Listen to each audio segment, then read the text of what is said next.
Si vous nous rejoignez, merci de votre fidélité. Bienvenue, mesdames et messieurs. Voici les titres de votre journal. C'est une étape cruciale pour le développement de la Guinée. Le Premier ministre a officiellement lancé le 4e recensement général de la population et de l'habitation, une opération d'envergure qui devra faciliter la mise en œuvre des politiques publiques.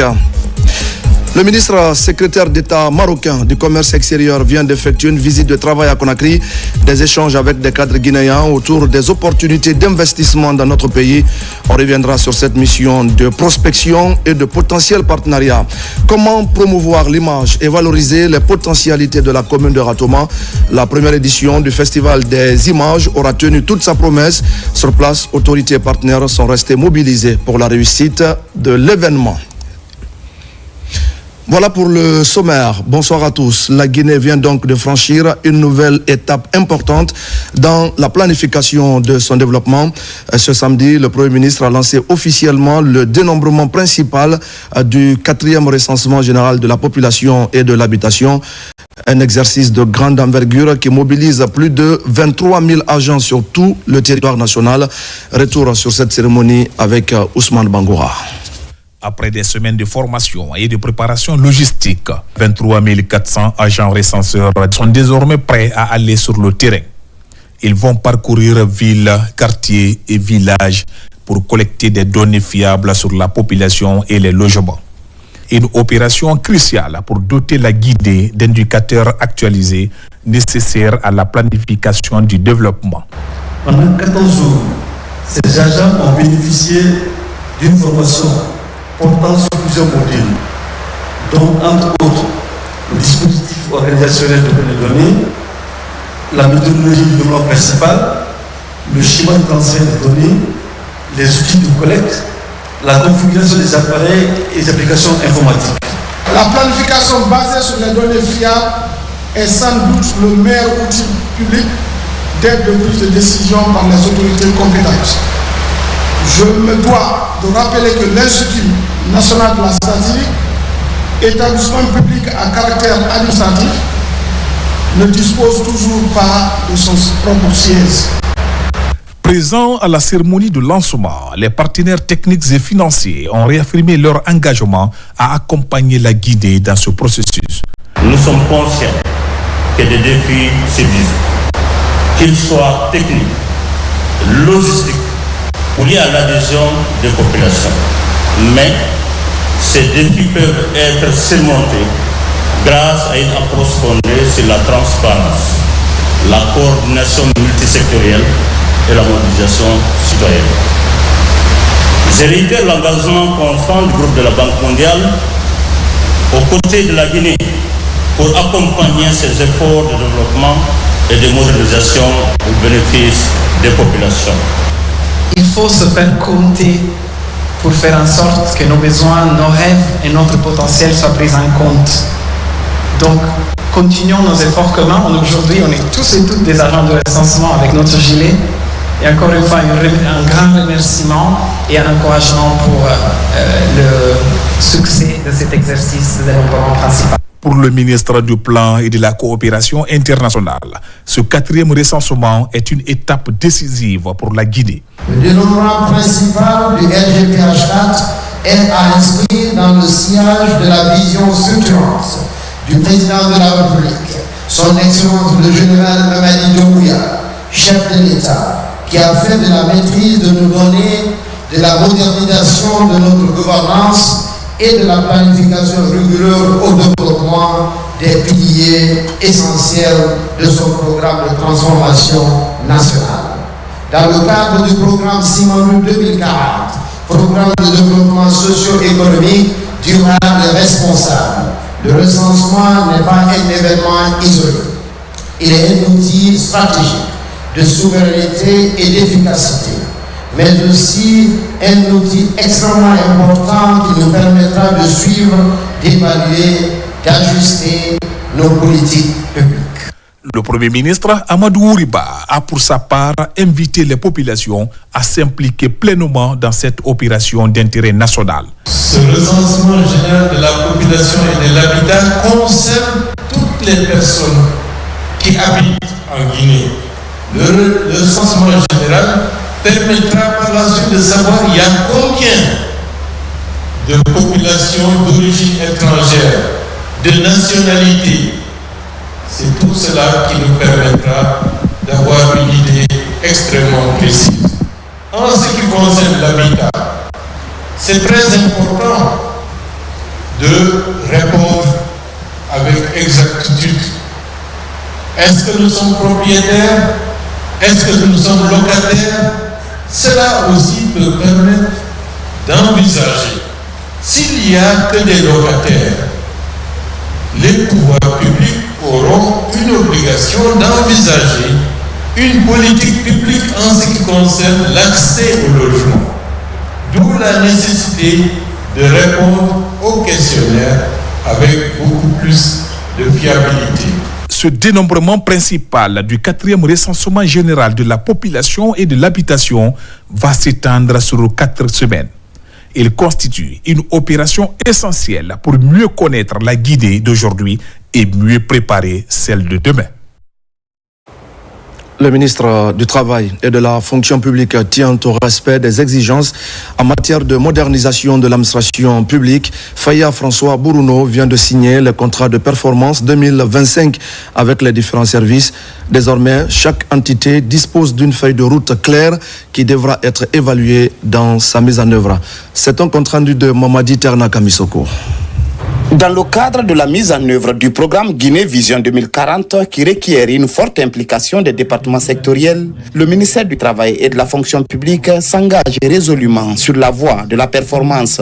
Sous l'impulsion du ministre Faya François Bourouno, une culture du mérite et des résultats est désormais promue. Des contrats de performance sont signés avec les différents responsables des services. Quand on est dans la culture de la performance, on se fixe des objectifs et on se donne les moyens pour les réaliser. Et on évite le pilotage à vue. À date, chaque service connaît exactement quelles sont les actions inscrites dans son plan d'action. C'est pour permettre de recentrer vos efforts, d'être mieux efficaces. La modernisation de l'administration publique, notamment par la dématérialisation des procédures grâce au numérique, constitue un pilier central du plan d'action opérationnel du ministère. Monsieur le ministre a bien voulu nous assigner un certain nombre d'objectifs, dont la révision des différents textes législatifs et réglementaires, l'élaboration de certains programmes et politiques publiques. Donc, et heureusement que ces contrats de performance nous orientent, va nous aider à mieux nous organiser, à mieux mettre en place les dispositifs qu'il faut pour atteindre ces différents objectifs. On est dans la transformation digitale. On peut dire aujourd'hui que tout le fichier de la fonction publique aujourd'hui est un fichier commun, géré en même temps par plusieurs départements ministériels. Ceci est une grosse transformation digitale. Le next step, c'est l'assainissement continu. C'est-à-dire aujourd'hui, l'entrée dans le fichier de la fonction publique est réglementée par une biométrie composite, le facial, l'iris et l'empreinte. Maintenant, à l'intérieur du fichier, il y a un assainissement continu. La signature de ces contrats de performance marque une avancée majeure dans la gouvernance administrative. Désormais, chaque service dispose d'objectifs clairs définis à court, moyen et long terme pour mieux orienter son action et répondre efficacement aux exigences de modernisation de l'État. Dans l'actualité encore, un atelier d'information et de sensibilisation destiné aux travailleurs migrants se tient actuellement à Conakry. Les travaux portent sur plusieurs conventions, dont celle de la CIPRES relative à la sécurité sociale. L'atelier se tient en collaboration avec le réseau syndical pour la migration en Guinée. On fait le point avec Aïssata Marshall. Pendant 2 jours, les participants échangent sur la protection des droits des travailleurs migrants avec un focus sur la mise en œuvre, le suivi et l'évaluation des conventions internationales. L'accent est mis sur la portabilité des droits en matière de sécurité sociale, un enjeu crucial pour les migrants installés en Guinée. Cette démarche est portée par le réseau syndical pour la migration avec l'appui de l'Organisation internationale du travail, OIT. Lorsqu'un travailleur guinéen quitte ici, il va au Sénégal, il va au Sénégal avec ses droits. Ces 2 conventions ont été adoptées par le Conseil national de la transition pour que nous puissions nous approprier de ces documents. Qui sont des droits acceptés par la Guinée, c'est-à-dire les conventions de l'OIT surtout la 143 qui protège le droit des migrants. Tous les migrants, c'est-à-dire les ressortissants des autres pays qui sont en Guinée, de se mettre en association et de s'affilier au réseau syndical. Ils sont plus de 50 participants venus du Sénégal, de la Côte d'Ivoire, du Ghana et de la Guinée, tous réunis pour partager leur expérience et renforcer les mécanismes régionaux de coopération autour des droits sociaux. Ces gens qui se déplacent à travers des frontières, comme on a dit, mobilité des biens, mobilité des personnes, ces gens doivent se déplacer avec la portabilité de leurs droits. Nous sommes réunis ici pour pouvoir réellement savoir quels sont ces droits-là, comment nous devons pouvoir les exprimer, les exercer, les avoir par rapport à des peuples aussi bien en Guinée qu'au Sénégal, en Côte d'Ivoire et j'en passe. Nous avons eu des échanges fructueux avec les différents intervenants et je pense qu'au sortir de cette rencontre, nous sommes aptes maintenant à avoir un regard maintenant sur nos différents droits ici. Pour les organisateurs, une migration bien régulée et respectueuse des droits est un moteur de développement. Elle profite aux migrants, à leurs familles, mais aussi aux pays d'accueil comme d'origine. Et pendant ce temps, au secrétariat général du gouvernement, une rencontre d'échange initiée par le département vient de mobiliser les conseillers récemment nommés. Au menu des débats, la vulgarisation de la charte de la transition, le rôle du conseiller et la confidentialité de l'information des services publics. Ce rendez-vous consiste à cultiver le bon sens pour une meilleure efficacité dans l'administration guinéenne. Abakar Djabi et Morla Issouma. Ces derniers temps, le secrétariat général du gouvernement multiplie des initiatives pour renforcer la coordination et le contrôle de l'action gouvernementale à tous les niveaux. Par le biais de la direction chargée des hauts fonctionnaires, ce ministère stratégique met à l'école des nouveaux promus, issus de plusieurs départements ministériels. La démarche consiste à qualifier davantage l'administration guinéenne conformément à la feuille de route du gouvernement. Nous avons reçu aujourd'hui les promus des différents ministères qui viennent pour renforcer leur capacité dans le cadre de, si vous voulez, dans du respect du code de déontologie, du code de la bonne conduite, confidentialité. Ici, ces conseillers récemment nommés accordent un intérêt particulier aux différentes thématiques déroulées, notamment la charte de la transition, le rôle du conseiller et la confidentialité de l'information. Le résultat attendu, c'est leur opérationnalisation au sein des différents départements ministériels qu'ils occupent, et afin qu'ils soient les appuis réellement qu'ils sont. Ils font partie intégrante du cabinet, et donc pour pouvoir jouer leur rôle d'assistant et surtout d'impulsion de l'action gouvernementale au sein des différents départements. La formation nous a permis de nous acclimater un peu avec le code d'éthique et de déontologie du fonctionnaire, d'avoir plus d'informations sur la confidentialité des documents que nous traitons en tant que haut cadre de l'État, et ce qui est très important.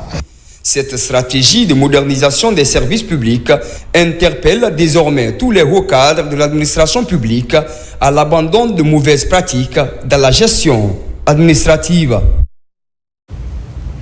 Au même moment, le chantier du tribunal de première instance de Mafanko évolue. L'infrastructure est composée de plus de 30 bureaux et de 4 salles d'audience. Le ministre de la Justice et son cabinet étaient ce vendredi sur le terrain. Une visite qui s'inscrit dans le cadre du suivi des travaux en vue du respect du délai d'exécution. Tcherno Younousabar.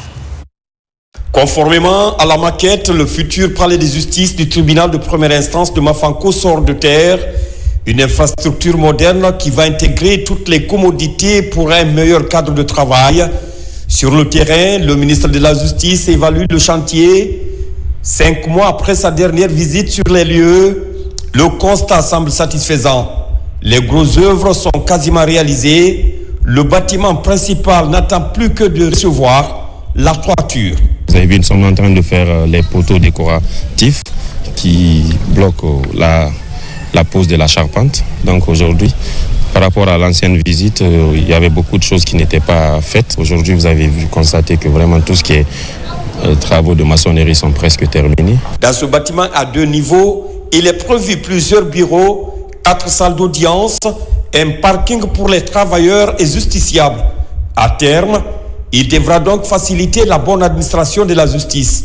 Par rapport à notre dernier passage ici, le cabinet et moi-même, nous marquons franchement notre satisfaction. Et les difficultés qui étaient liées au décaissement, le cabinet a fait tout le travail. Le retard qu'il y a aujourd'hui se situe au niveau des procédures financières. Nous allons nous y employer pour rapidement trouver la solution à cette difficulté. Le président de la République d'Ancion veut offrir au personnel judiciaire les commodités qui s'y est en termes d'infrastructures, en termes de logistique. Ce projet présidentiel entre dans le cadre de la modernisation des infrastructures judiciaires et pénitentiaires. Ici, le ministre de la Justice entend tout mettre en œuvre pour le respect du délai contractuel en vue du bon fonctionnement du service public de la justice. Et puis je le disais tout à l'heure au sommaire de ce journal, la Guinée et le Maroc amorcent un nouvel élan de coopération. Le ministre secrétaire d'État marocain chargé du commerce extérieur vient d'effectuer une visite de travail auprès des cadres du ministère guinéen du commerce. La suite des travaux prévoit l'organisation prochaine d'un forum en Guinée. L'objectif des deux parties est de consolider les bases de ce futur partenariat qui se veut gagnant-gagnant. Abdul Karim Kamara. Entre la Guinée et le Maroc, chaque retrouvaille est empreinte d'une dimension portée sur le développement. Le ministère du Commerce, Industrie et PME reçoit le ministre secrétaire d'État marocain chargé du commerce extérieur à la tête d'une délégation d'hommes d'affaires. En toile de fond, booster les activités commerciales entre les deux pays. La rencontre arrive dans un contexte marqué par une perspective de transformation socio-économique liée au programme Simandou 2040. Nous avons fait comprendre à la délégation marocaine que nous sommes dans une perspective de transformation des produits afin que nous puissions enrichir nos paysans et les industries guinéennes. Donc ce serait très bien, connaissant le potentiel économique du Maroc, que nous puissions travailler avec eux, avec les entreprises marocaines, afin d'approvisionner le marché local et exporter l'excédent. Aujourd'hui, le constat révèle que la balance commerciale entre la Guinée et le royaume chérifien est déséquilibrée. Pour corriger cet état de fait, le nouveau partenariat se veut un outil économique favorable à chacune des deux parties. Malgré que les chiffres soient dérisoires, la balance commerciale est défavorable à la Guinée. Ils aimeraient que la balance commerciale soit équilibrée. Évidemment, ça veut dire gagnant-gagnant.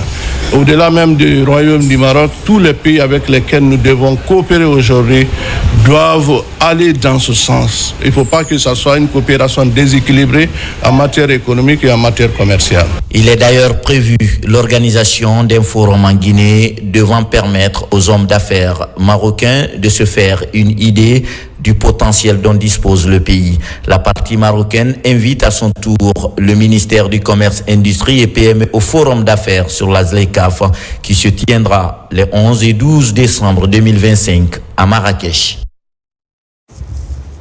Dans l'actualité encore, l'ambassade de la République arabe d'Égypte en Guinée vient d'organiser une réception à Conakry, une cérémonie pour commémorer le 73e anniversaire de la souveraineté de ce partenaire stratégique et historique de la Guinée. La rencontre a permis de rappeler, mais surtout de magnifier les relations de coopération bilatérale entre le Caire et Conakry. Mekini Moussa Kamara et Marie-Angélique Bangoura. Cette cérémonie commémore la révolution égyptienne de 1952 et la fin du royaume d'Égypte, aboutissant à la proclamation de la République. 73 ans après cette date, l'ambassadeur de la République arabe d'Égypte en Guinée offre une réception à Conakry. Le diplomate du pays des pharaons souligne la qualité des relations entre le Caire et Conakry. Les relations entre la République arabe d'Égypte et la Guinée sont beaucoup dans tous les domaines. On travaille dans 3 voies, la voie de la diplomatie économique, la voie de la diplomatie de développement et la diplomatie traditionnelle. On fait des formations. On a un plan qui s'appelle le plan 1000. On forme 1100 personnes par année. Cette coopération bilatérale, mutuellement bénéfique depuis plusieurs décennies. C'est avec humilité que je prends la parole ce soir au nom de son Excellence, Général Mamadi Doumbouya, président de la République, chef de l'État pour faire passer le message du gouvernement à l'endroit du peuple frère de la République arabe d'Égypte. Il est devenu une tradition pour le gouvernement guinéen de s'associer au peuple frère de la République arabe d'Égypte pour commémorer l'anniversaire de la révolution égyptienne. Cette révolution incarnait les rêves et aspirations du peuple égyptien vers la réalisation des principes de souveraineté, de justice sociale et de développement. Et puis la France a rendu un hommage particulier aux 309 000 tirailleurs sénégalais qui ont combattu à ses côtés pendant les Première et Deuxième Guerres mondiales. La démarche vise à honorer la mémoire de ces hommes, permettre la reconnaissance de leurs sacrifices afin de construire un avenir plus juste. La Guinée a été fièrement honorée lors de cette cérémonie, comme le montre ce reportage de Mohamed Souma et Amadou Touré. En France, un hommage est rendu aux tirailleurs sénégalais pour leur courage et sacrifice lors des 2 guerres mondiales et d'autres conflits où ils ont servi la France. Ici, à l'Arc de Triomphe, des hommages qui prennent la forme de cérémonies de dépôt de gerbes et d'inauguration de lieux commémoratifs visent à reconnaître la contribution de ces Africains à la liberté et à l'histoire de la France. La Guinée, représentée à cette cérémonie par son ambassadeur, a été fièrement honorée. Nous ne devrions jamais oublier que nos anciens combattants ont participé à la libération de la France. Le devoir nous interpelle de ne jamais les oublier, de penser, d'avoir une pensée pieuse pour eux-mêmes, pour leur famille et pour la nation guinéenne tout entière. Plus de 134 000 tirailleurs ont combattu lors de la Première Guerre mondiale et environ 175 000 lors de la Seconde aux côtés de la France. Pour de nombreux observateurs de la scène politique mondiale, ces hommages constitue un acte important pour honorer la mémoire de ces hommes, permettre la reconnaissance de leurs sacrifices afin de construire un avenir plus juste. Ça signifie l'amitié et l'alliance qui est pour moi éternelle entre ces 2 pays. Et je pense qu'il faut intégrer les jeunes pour poursuivre ce travail de mémoire.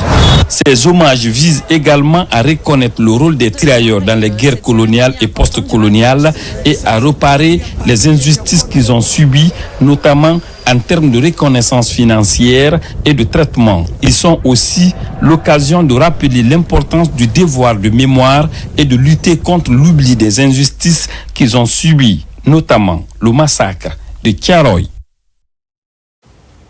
Retour en Guinée et nous allons prendre la direction de Guékédou où les populations sont massivement sorties ce samedi pour réitérer leur soutien indéfectible aux idéaux du président de la République, général Mamadi Doumbouya.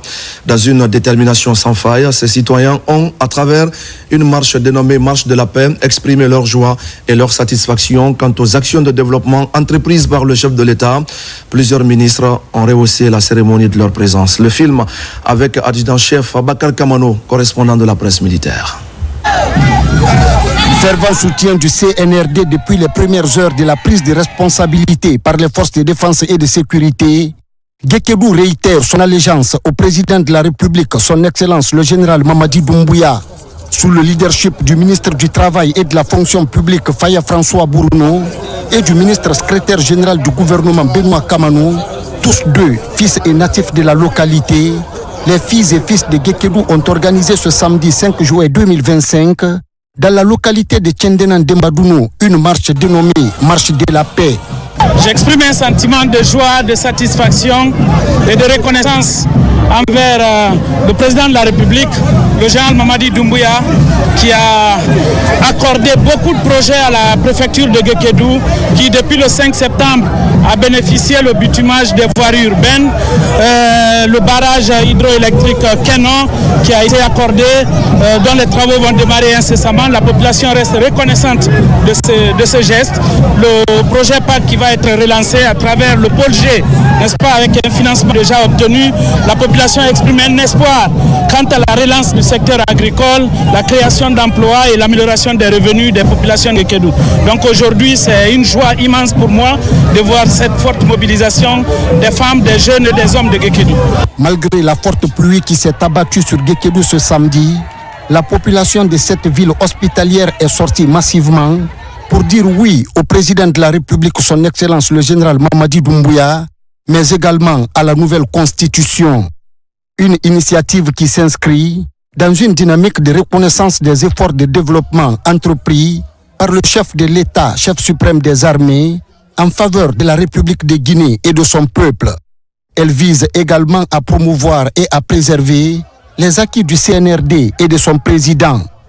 C'est avec une grande fierté que je prends la parole au nom de la paisible population de la ville hospitalière de Kindenan Dembadouno pour exprimer ici haut et fort notre adhésion totale et notre soutien indéfectible aux nobles actions du CNRD sous la vision éclairée de son Excellence, le général d'armée Mamadi Doumbouya, président de la République, chef de l'État et chef suprême des armées.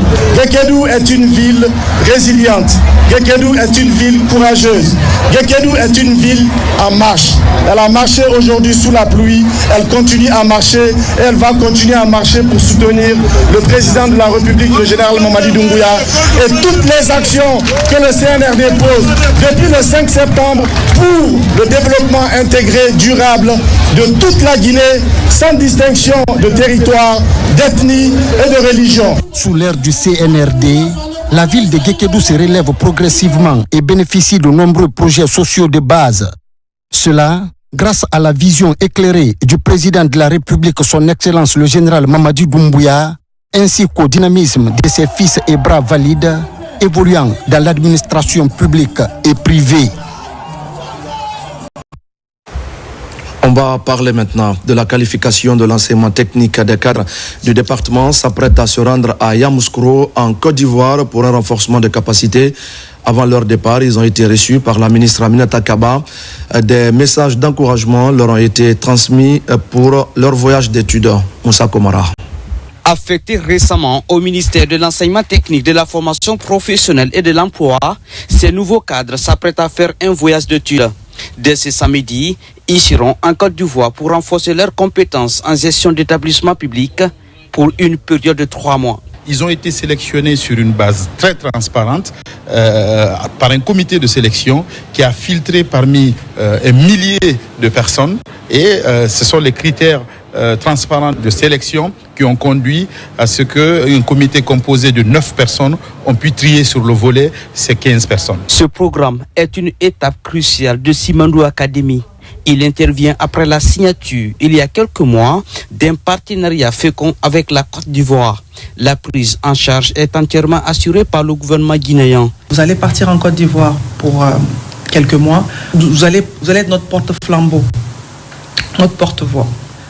Donc, il faudrait vraiment que vous puissiez faire preuve de civisme, que vous fassiez preuve de rigueur, que vous fassiez preuve d'intégrité, d'excellence dans tout ce que vous faites.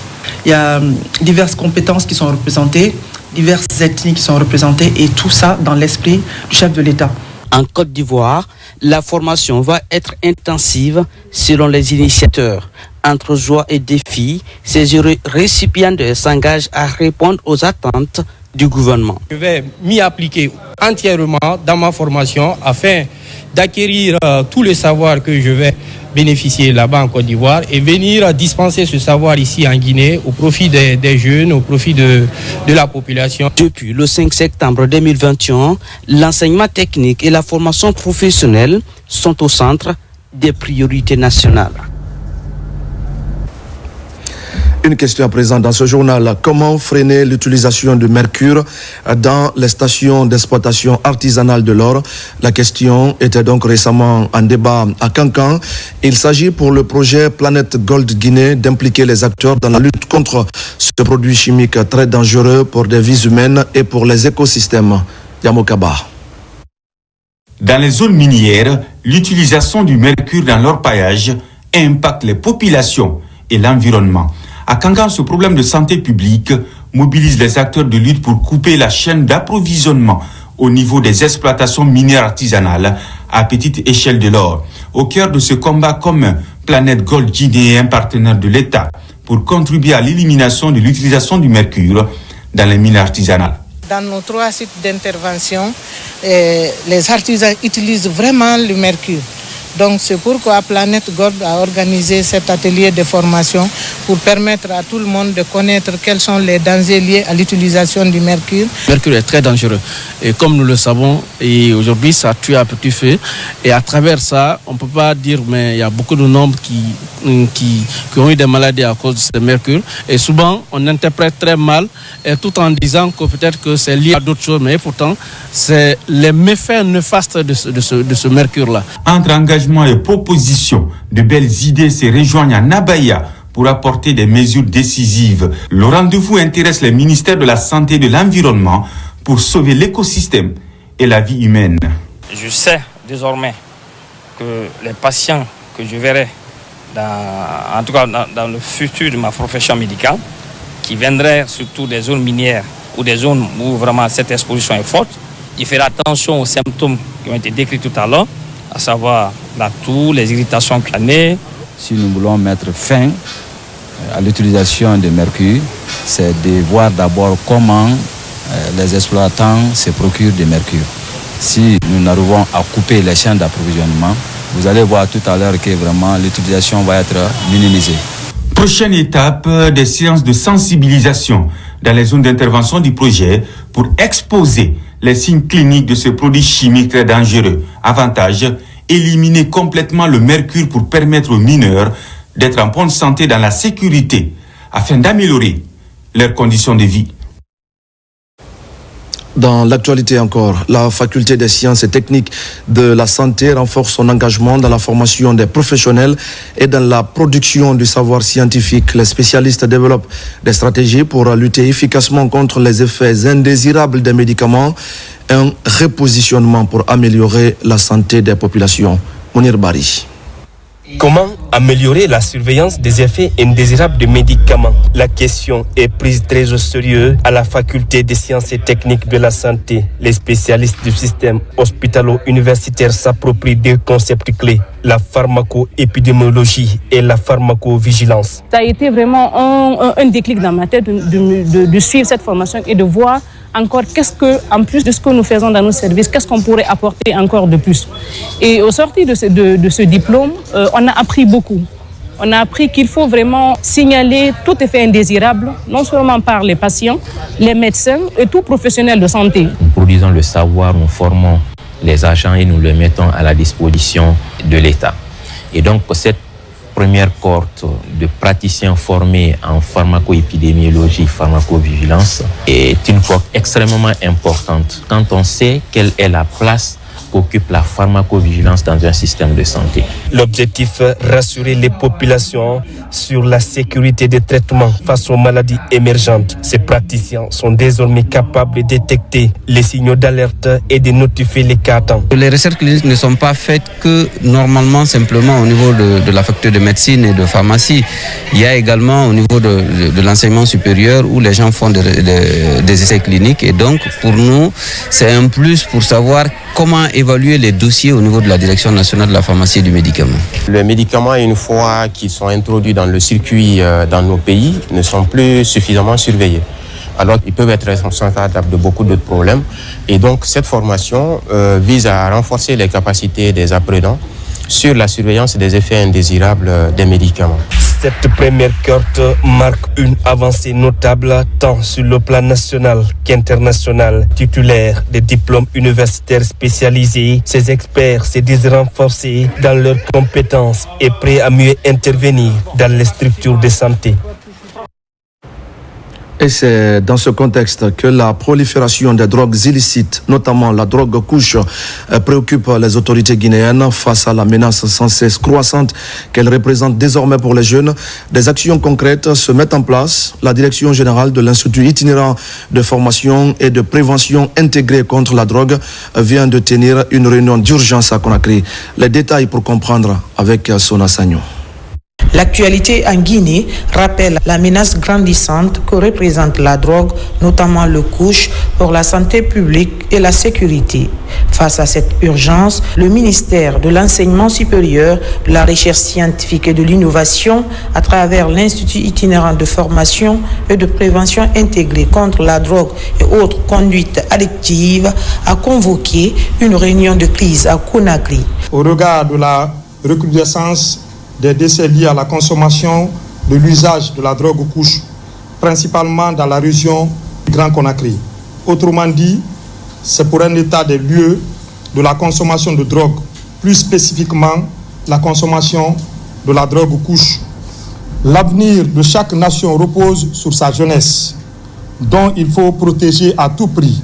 Le gouvernorat de la ville de Conakry et l'ensemble des 13 communes, par ma voix, sont disposés à soutenir et accompagner de telles initiatives dans l'intérêt supérieur de nos populations. Objectif, identifier ensemble les priorités et définir des mesures concrètes pour endiguer le fléau. La communication intergénérationnelle peut jouer un grand rôle, mais il ne suffit pas maintenant pour enrayer un fléau qui a un caractère un peu sociétal. Je voudrais vous rassurer de notre volonté à utiliser tous les créneaux possibles en matière et de communication et d'information articulés autour de changements de comportement. Face à cette réalité préoccupante, il est impératif que nous unissions nos efforts pour développer des stratégies concertées, efficaces et durables. Cette rencontre a permis de renforcer la synergie entre les acteurs, d'échanger des expertises et de poser des bases d'un plan d'action national adapté aux réalités de terrain. À l'Abbé, une mission de la Direction nationale d'appui à la garde communale du ministère de l'administration du territoire et de la décentralisation a conféré avec les autorités locales au centre de la concertation la relance de la police municipale dans la localité. Plusieurs sujets liés au fonctionnement, au recrutement et à l'uniformisation des agents ont marqué les échanges. Reportage Mohamed Lamine Camara. En visite de travail à l'intérieur du pays, la mission de la Direction nationale d'appui à la garde communale arrive à l'Abbé. Ici, à la mairie, les échanges portent essentiellement sur le fonctionnement des agents de la garde communale, les modalités de recrutement, le programme de formation des agents et l'uniformisation de la police communale en conformité avec le code des collectivités locales révisé. C'est une mission instruite par M. le ministre de l'administration du territoire et de la décentralisation, venir conférer avec les collectivités locales par rapport à leur rôle et responsabilité dans l'exercice des compétences de la garde communale. Les agents de la garde communale doivent être recrutés conformément aux critères. Donc ils doivent également suivre la formation théorique et physique. La garde communale joue un rôle important dans la régulation des choses au niveau des collectivités. Donc penser à outiller, à former cette garde communale, c'est un appui fort que le département est en train d'apporter aux collectivités. À l'image des précédentes rencontres avec les autorités dans les régions déjà visitées, l'occasion est mise à profit par le chef de la délégation de présenter le nouveau modèle d'uniforme des agents de la police municipale. Ils nous ont fait appel pour qu'il y ait cette synergie d'action entre la commune et la police nationale. Donc, nous aussi, nous avons des tâches avec lesquelles nous devons aider la police avec la formation de ces agents communaux. Les nouveaux agents communaux, une fois recrutés, auront pour rôle d'aider les autorités locales de l'Abbé à maintenir l'ordre public dans la cité. Cette rencontre marque désormais une nouvelle étape franchie dans l'exécution de la feuille de route du ministère de l'administration du territoire et de la décentralisation. Merci à Lamine Camara pour ces explications. Dans l'actualité encore, les opérations de délivrance des actes d'état civil sont lancées à Kagbélé. Ce sont les efforts des autorités qui souhaitent ainsi faciliter pour les citoyens l'acquisition des dossiers comme l'extrait de naissance ou de mariage. Une initiative qui décentralise donc et qui fait des heureux, comme le montre ce reportage de Nabi Camara. Pour les citoyens de la commune urbaine de Kagbélé, plus besoin d'aller ailleurs pour aller chercher un acte d'extrait de naissance, de décès ou de mariage.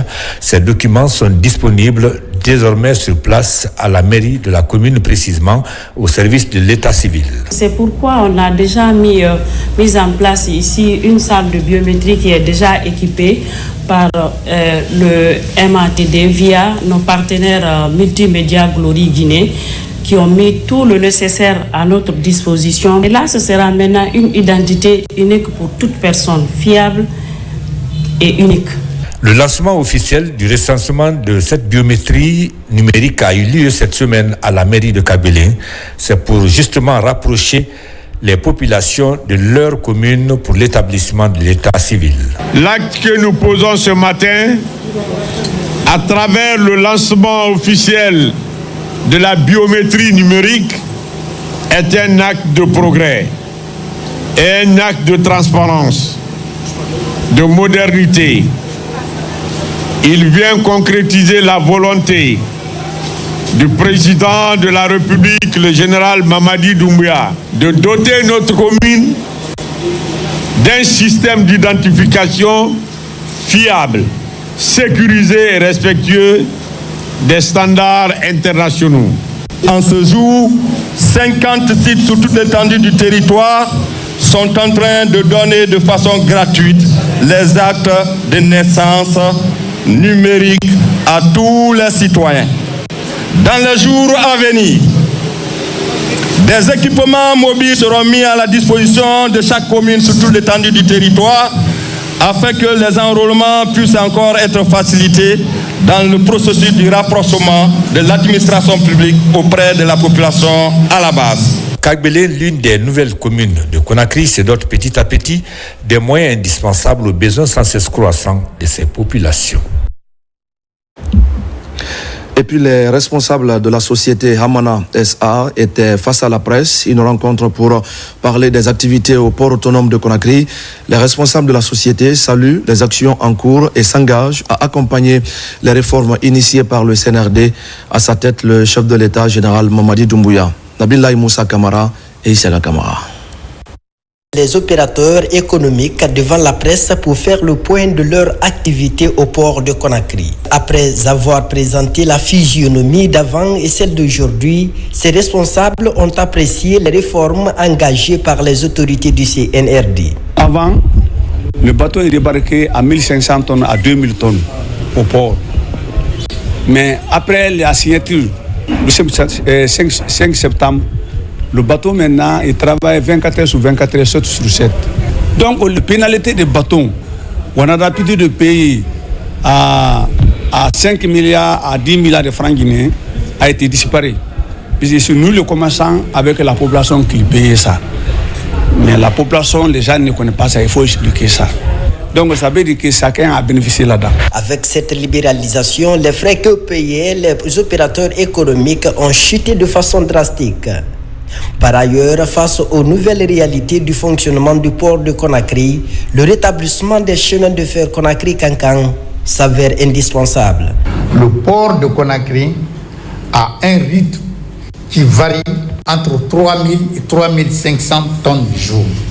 Enfin, nous proposons au gouvernement, comme la Guinée est un pays en chantier, de tout mettre en œuvre pour rétablir les chemins de fer, la ligne Kankan-Conakry, avec la vision ou le programme Simandou 2040. Des efforts se poursuivent pour améliorer le climat des affaires pour se conformer aux nouvelles exigences du commerce international en vue de continuer à soulager les populations conformément aux instructions du chef de l'État, le général Mamadi Doumbouya. Et c'est ce qui va nous amener à parler protection de l'environnement. Les jeunes de Zérékoré se lèvent pour assainir et restaurer la source de la rivière Zalitoma. Le mouvement La Forêt d'abord, en collaboration avec la fédération Loini de Zérékoré, tiennent le flambeau. Dans un élan de solidarité, ces jeunes ont pris d'assaut les berges de secours auxquelles la ville de Zérékoré doit son nom. Dans ces camisocours. Située en plein cœur de la ville de Zérékoré, la source de Zalitoma, autrefois lieu symbolique et mythique, souffre aujourd'hui des effets néfastes de l'homme sur la nature. Pour lui redonner toute sa splendeur, le mouvement La Forêt d'abord, en collaboration avec la fédération Loini, mobilise les braves valides pour la restauration et l'assainissement du site. Pour aider le président Mamadou Doumbouya aujourd'hui, il faut travailler. Il faut aller sur le terrain, travailler et permettre au président Mamadou Doumbouya d'avoir des résultats très concrets. C'est ce qu'il nous demande. Pour la promotion de la paix, il faut mobiliser la jeunesse à la culture, et au développement et à la solidarité. C'est pourquoi ainsi aujourd'hui, nous avons regroupé tous les groupements, les associations des jeunes, pour enfin mettre en valeur notre source Jali qui est aujourd'hui là. Pour la pérennisation des acquis, plusieurs activités sont planifiées grâce au concours des fils ressortissants de la forêt. Il y a la jeunesse qui est en train vraiment de défricher aujourd'hui et demain, ça serait le tour de l'irrigation. Et de l'irrigation en même temps le reboisement. Parce que quand vous voyez, les années passées, on a planté certains bois ici et il y a des parties qui ne sont pas encore reboisées.